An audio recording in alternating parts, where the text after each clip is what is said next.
जय जय रघुवीर समर्थ समर्थ म्हणतात की कोणतंही काम करताना कोणतीही एखादी गोष्ट करताना आधी आपण स्वतः केली पाहिजे आणि मगच आपण जगाला सांगितलं पाहिजे असं समर्थ आपल्याला इथे सांगतात। समर्थ म्हणतात की कोणतीही गोष्ट करताना अगोदर आपण केली तरच जगाला सांगण्याचा हक्क आपल्याला प्राप्त होतो असं समर्थ आपल्याला इथे सांगतात। आणि म्हणूनच समर्थ म्हणतात की अगोदर आपण केलं पाहिजे आणि मगच जगाला आपण सांगितलं पाहिजे असं समर्थ आपल्याला इथे सांगतात। समर्थ म्हणतात की ज्यावेळेस संत तुकारामांना भेटायला एक आजी आली, ती आजी तिच्या नातवाला घेऊन आली आणि तो नातू मात्र दिवसभर गुळ खात होता। तो नातू दिवसभर गुळ खात होता, त्यामुळे त्या नातवाला काहीतरी संत तुकारामांनी सांगावं आणि त्या नातवाने ऐकलं तर त्या नातवाचं भलंच होईल या विचाराने ती आजी संत तुकारामाकडे त्या नातवाला घेऊन आली। त्यावेळेस संत तुकारामांना भेटायला ती आली आणि संत तुकारामांना म्हणाली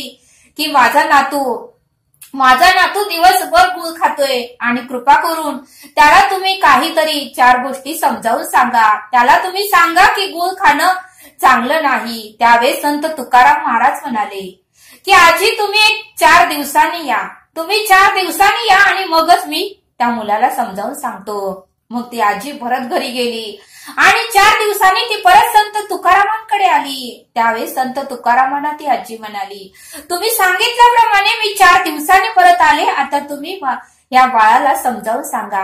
त्यावेळेस संत तुकाराम त्या बाळाला म्हणाले अरे बाळा, गुळ खाणं चांगलं नाही, तू दिवसभर गुळ खातोयस, हे आरोग्यासाठी चांगलं नाही आणि तू आजपासून गुळ खाऊ नकोस, मी सांगतोय म्हणून तू गुळ खाऊ नकोस असं संत तुकारामांनी त्या नातवाला सांगितलं। त्यावेळेस आजीला थोडासा राग आला आणि आजी संत तुकारामांना म्हणाली हीच गोष्ट मी परवा आले होते त्यावेळेस तुम्ही सांगू शकला असता, मग तुम्ही मला 4 दिवसांनी यायला का सांगितलं? त्यावेळेस संत तुकाराम महाराज म्हणाले आजी तुम्ही रागाला जाऊ नका, तुम्ही मला समजावून घेण्याचा प्रयत्न करा। ज्यावेळेस तुम्ही नातवाला घेऊन माझ्याकडे आला त्यावेळेस मी स्वतःच गुळ खात होतो, मला ही गुळ फार आवडत होता, मी स्वतःच गुळ खात होतो आणि म्हणून मी तुमच्या नातवाला 4 दिवसांनी यायला सांगितलं, कारण मी आधी 4 दिवस तो गुळ खायचा बंद केला, मी पूर्णपणे 4 दिवस झालं गुळ खाल्लाच नाही आणि म्हणूनच मी तुम्हाला 4 दिवसांनी यायला सांगितलं आणि मग आता मला तुमच्या नातवाला सांगण्याचा हक्क प्राप्त झाला की तू ही गुळ खाऊ नको असं समर्थांनी आपल्याला इथे सांगितलं। समर्थ म्हणतात की म्हणून संत लोकांनी अगोदर केलं आणि मगच इतरांना सांगितलं।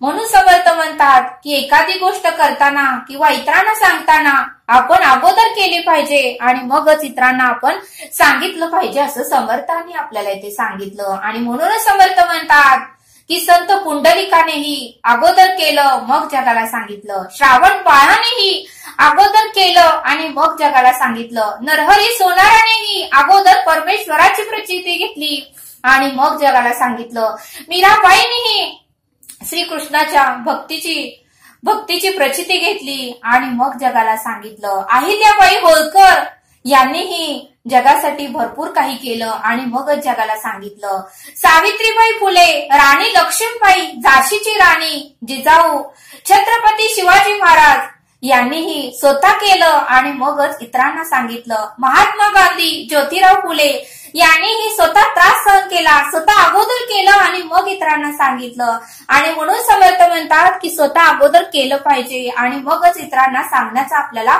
अधिकार प्राप्त होतो असं समर्थांनी आपल्याला इथे सांगितलं। समर्थ आपल्याला एक बोध सांगतात, एका शहरामध्ये आनंद नावाचे जज होते आणि ते सगळ्यांच्या केसमध्ये न्याय निवाडा करत होते। एकदा मात्र त्यांच्या संसारामध्ये वाद होऊ लागला, भांडण होऊ लागले, वाद होऊ लागले आणि त्या जजच्या पत्नीने म्हणजे त्यांच्या बायकोने त्यांच्या आईला अनाथ आश्रमात पाठवले।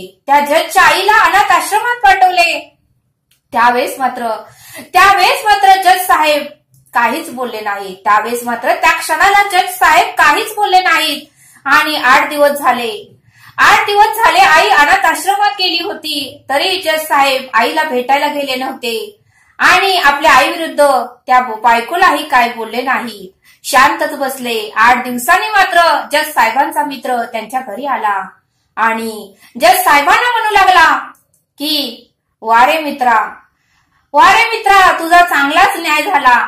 तू जगाला सांगतोस, जगाचा तू न्यायनिवाडा करतोस आणि तुझ्या आयुष्यामध्ये न्याय करण्याचा प्रसंग आल्यावर मात्र तुझ्या आईचा न्याय केला नाही. तुझ्याकडून ही अपेक्षा नव्हती. अरे लोकांचं सोडून दे, पण देव सुद्धा तुझ्यावर विश्वास ठेवणार नाही. लोकांचं तू सोडूनच दे, पण परमेश्वर सुद्धा आता तुझ्यावर विश्वास ठेवणार नाही. आणि असं बोलून तो मित्र निघून गेला. त्यावेळेस मात्र त्या दिवशी रात्री जज सरांना मात्र झोप येईना. जज सरांचे वाईट मन त्यांना सांगत होतं, अरे बायको ही शेवटपर्यंत तुला साथ देईल. आई तुला शेवटपर्यंत साथ देणार नाही. आई अनाथ आश्रमात गेली ते बरंच झालं, असं वाईट मन त्या जज सरांना म्हणत होतं. पण लगेच मात्र चांगलं मन वाईट मनाला टक्कर देऊन पुढे आलं. आणि चांगलं मन जज सरांना म्हणू लागलं, अरे तू तर जज आहेस. तू हे जग तुझ्या आईमुळेच पाहत आहेस. तुझा जन्म झाल्या तुझं पहिलं दर्शन तुझ्या आईचंच झालं. तुझा जन्म झाल्या तुला पहिलं दर्शन तुझ्या आईचंच झालं. तुला आईने लहानाचं मोठं केलं आणि तू मात्र तुझ्या आईवर चांगलाच न्याय केलास. असं चांगलं मन जज सरांना म्हणत होतं. जज सरांना चांगलं मन म्हणालं, अरे तुझ्या आईने तुला पोलिओ डोस दिले म्हणून तुझं आरोग्य उत्तम राहिलं. तुला लहानाचं मोठं केलं ते हेच दिवस पाहण्यासाठी का? तुला शिक्षण दिलं, तुला जज बनवलं ते हेच दिवस पाहण्यासाठी बनवलं का? असं चांगलं मन जज सरांना म्हणत होतं. त्यावेळेस मात्र त्याने चांगल्या मनाचं ऐकायचं ठरवलं. जज सरांनी मात्र चांगल्या मनाचं ऐकायचं ठरवलं आणि दुसऱ्या दिवशी मात्र कोणताही विचार न करता त्यांनी धाडसाने निर्णय घेतला. जज सरांनी मात्र धाडसाने निर्णय घेतला आणि जज सरांनी ठरवलं की आपल्या पत्नीला, आपल्या बायकोला आता घटस्फोट द्यायचा. आणि जज सरांनी मात्र घटस्फोटाची सर्व कागदपत्र तयार केली आणि आपल्या बायको समोर आणून ठेवली आणि बायकोला म्हणाला की तू ह्याच्यावर सही कर. आता या क्षणाला मी या घरातून निघून जात आहे. आणि तो जज बायकोला म्हणाला, आता या क्षणाला मी या घरातून निघून जात आहे आणि मी माझ्या आईला घेऊन मी दुसऱ्या बंगल्यात राहायला जाणार आहे. आणि जज सर तिला म्हणाले की आपल्यालाही एक मुलगा आहे. आज ना उद्या त्याचंही लग्न होणार.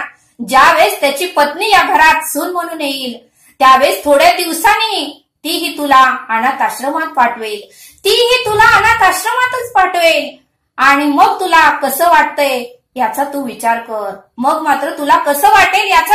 कर.